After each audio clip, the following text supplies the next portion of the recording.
All right, welcome back, kings and queens. We are back. We're talking the Diddy trial. Okay, it's my day two. I mean, today is my day two on site, but I wanted to back it up just a little bit because there is one small important detail that was so explosive to me, and I'm not sure if anybody else picked up on it, but I did.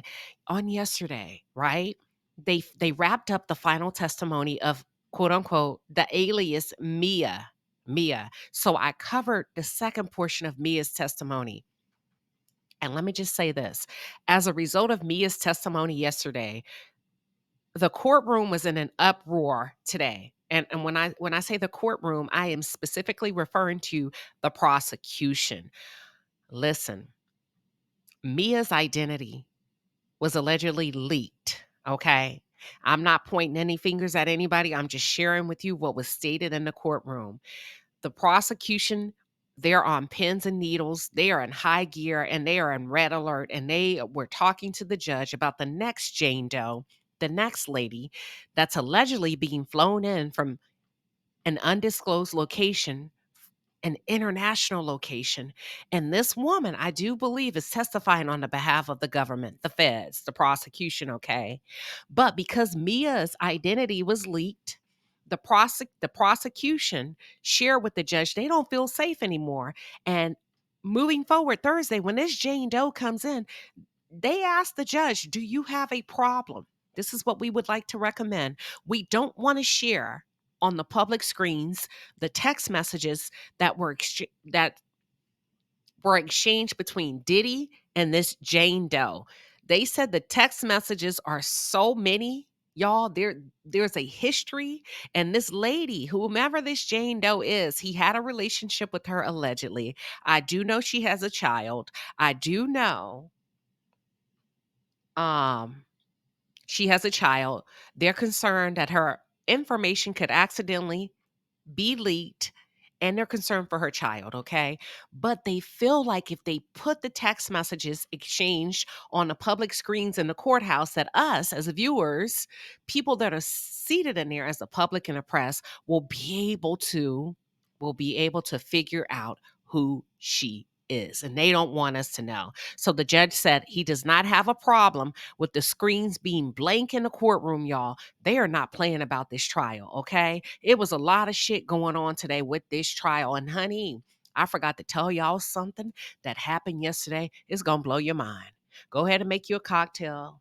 Sit back, relax, and let's talk about it. For those of you who are just tuned in or if you're new to the channel, welcome to the palace. I am Queen Sheba. I cover a variety of hot topics specific to reality television. But most importantly, I hone in on the psychological and the behavioral traits of the Black experience. Subscribe now. Before I get into detail about this key eyewitness that was brought in from the Beverly Hills hotel, this was on yesterday, right? They flew this lady into New York to testify, and man, it was so good, y'all. Check it out. So before I get into that, the last piece of Mia's testimony is she said, she had gotten in trouble at one point with Diddy, and she went to apologize to him, and his response was she claimed that Diddy trained her to keep it moving. She went to tell Diddy, "Hey, listen, I'm sorry about whatever it is that happened. I didn't mean to offend you. I offer my sincerest apology." She said Diddy looked at her and told her, "Keep it moving." So listen, that's gonna be my slogan for the rest of 2025. Shit, keep it moving. She said Diddy trained her to keep it moving. We don't get in our feelings. We keep it moving. We focus on results. And listen, I was like, damn, Diddy runs a tight ship over there. And allegedly, according to Mia, there's a girl that worked for Diddy named Kayla. HR fired Kayla for discussing Cassie's abuse. So I need to do a little bit more research to figure out who is Kayla. And Mia testifies. Well, Mia testified on yesterday, and she claimed that she would have had to had Diddy came to her and say, "Listen, if this shit get out of control," I'm paraphrasing, "listen, I want you to know you gonna have to testify against Kayla and Capricorn Clark, y'all. This thing goes deep." Um, Once Mia was terminated, according to Mia, from working on the behalf of Diddy, which is Sean, actually it's not Sean Combs, it's Combs Enterprise. She said she felt like she worked hard. Everything that she worked for was overnight. It was yanked away from her. Her entire world was gone. She said she tried leaving before, but the chief of staff for Sean Combs Enterprise told her to go back. Okay. And she feels like if she would not have gone back, that her punishment would have been loss of access to the industry, to the entertainment industry, the worlds of celebrity. She feels like she would have lost her credibility. She touched on it a little bit, but she really didn't get into lots of detail. Okay. Now, I just wanted to bring you up to speed on that. Now, let's shift into the government witness, y'all. This lady that they brought in, her name is Sylvia Oakes. Listen, she testified for the prosecution. The defense really couldn't cross examine her because this was like, I'm going to refer to this as a technical testimony, but lean in close. Lean in close. So they brought her in. They said, "Can you state your first and your last name?" She said, "My name is Sylvia Oakes. I work for the Beverly Hills Hotel. I am the director of sales and marketing. I handle PR, entertainment, and now I handle PR, entertainment, and I've since been promoted to an entertainment director." And they say, "Well, what does that mean, Sylvia? Can you kind of walk the jury through what your day-to-day role looks like?" She said, "Sure. My the bulk of my book of business, they are celebrity clients who are in the entertainment industry." And they said, "Okay, so that was cool, right?" They give us a little bit of background about her. And they said, "Can you tell us a little bit about the reservation system that you use at the Beverly Hills Hotel?" She said, "Actually, yeah, okay, yeah, I can." She said, "We use a specific system um, to house our reservations, so it doesn't matter." Check this out. She said, "It don't matter how you book your room, whether it's online, through a third party. No, it doesn't even matter, y'all. It comes through a system called Opera. I'm sorry, Opera. OPRA, Opera." She said, "What's generated in Opera are guest profiles, your basic information, your first, your last name, your age, your date of birth, stuff like that. And also they list, is there any potential marketing opportunities for you? Prior stays. Have you stayed with the hotel before? Have you stayed on, if so, what location, right? And then every time you leave, this reservation system updates your profile, updates your profile after each stay. And it'll list your name on a profile, but it may not match your government name. Why was that important? Because the prosecution wanted to know, okay, in this profile, this reservation, this sophisticated system that you use, is the name always the real name of the person that booked the room? She said no, because we allow our guests, particularly our celebrity clients, our high profile clients, we do allow them to use aliases, but we still know who they are. Are y'all following me? So you can call yourself Sam Sausage Head, but they know you are Wanda Clark. You can change your alias as many times as you like, but they still know who you are. A very sophisticated system, right? Check this out. I'm going somewhere with this.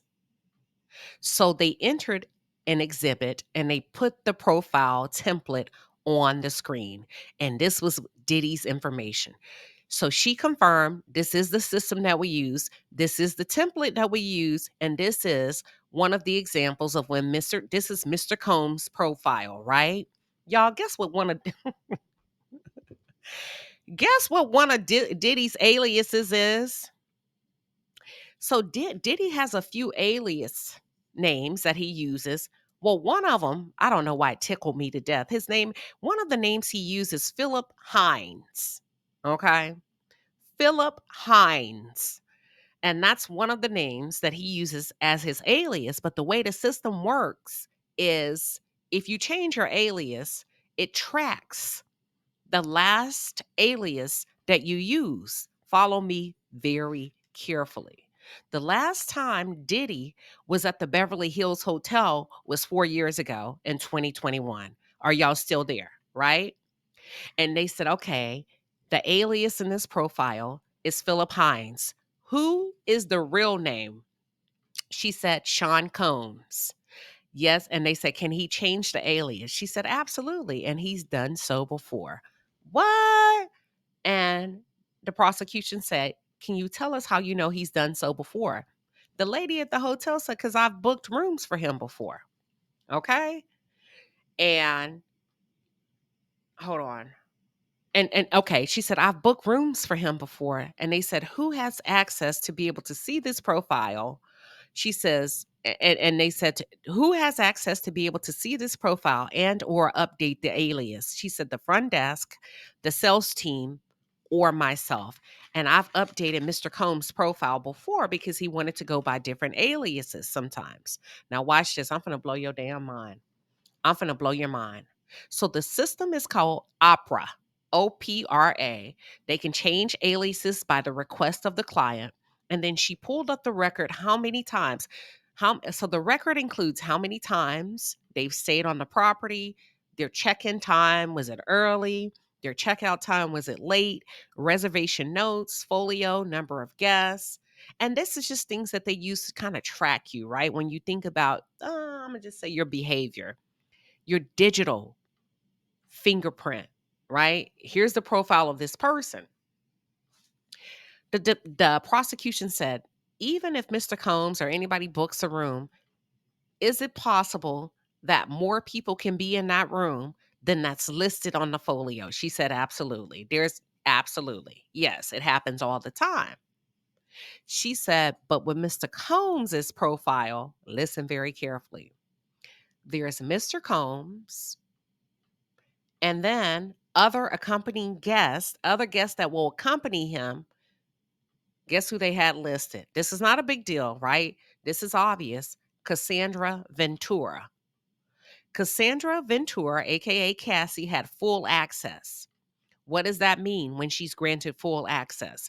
That means she has access um, to charge whatever room service, to make purchases, just as if she was the primary party on the reservation. The lady did confirm that the name of the alias changed over time from Philip Haynes.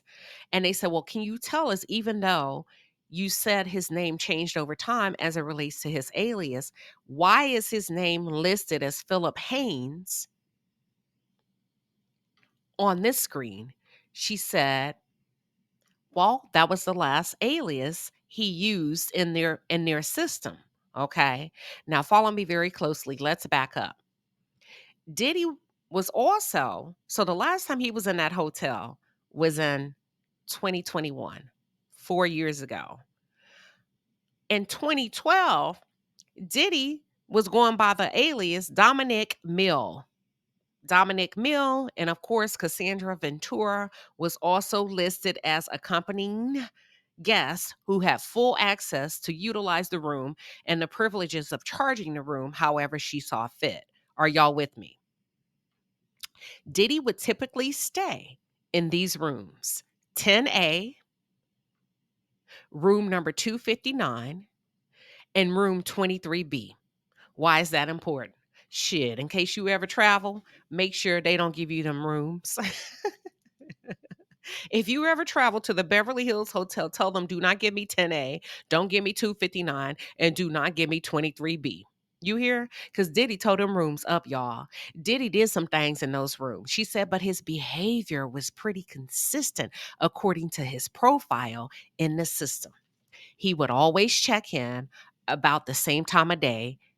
When he would visit the property, he would order a particular newspaper. He normally would stay 24 to 48 hours.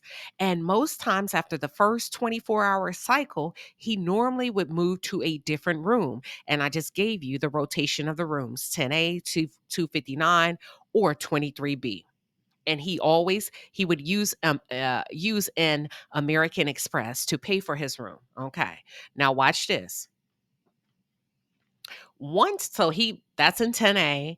He stayed in 10A, and then after being in 10A for 24 hours, he wanted to go to room 259.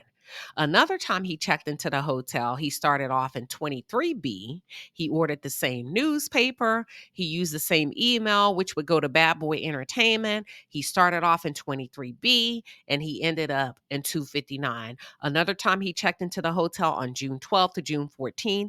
He started off in 259 and he actually stayed in 259. Now, one note that they did make in his profile on his reservation details is once Diddy got to the room, he ordered 5 candles. So the hotel actually had to send one of their staff members out to go find 5 particular candles for Diddy. Okay? He ran up, he made some charges in the gift shop. There was internet charges, of course, parking, telephone charges. And I found that odd that he would use the hotel phone to make calls, but he did use the landline, okay? And also, after his stays, they would have to charge him an additional fee in order to deep clean the room. And prosecution asked Miss Sylvia Oaks, can you explain to us what does that mean? You had to deep clean the room. She says that's beyond what's normal. That would be stains. You get what I'm saying? Stains, where we would have to send furniture out, mattresses out, whatever that is, to an external company to be able to provide a level of service that we can provide in-house.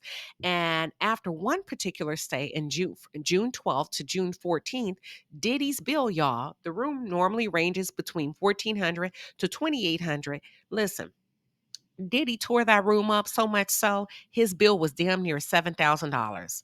You follow me? Now watch this. I'm about to blow your mind and I'm gonna let you go. I'm about to blow your mind and I'm going to let you go. I talked about those charges in June, but let me go back to a time he stayed in May. He ordered pay-per-view. You know what? Come on, pay-per-view. He ordered pay-per-view. He ordered some things from the gift shop. They ordered some stuff from the bar, had some drinks or whatever bottles brought up. And then there was an additional $500 charge for oil damage. That was notated in his profile. Watch this. The last time Diddy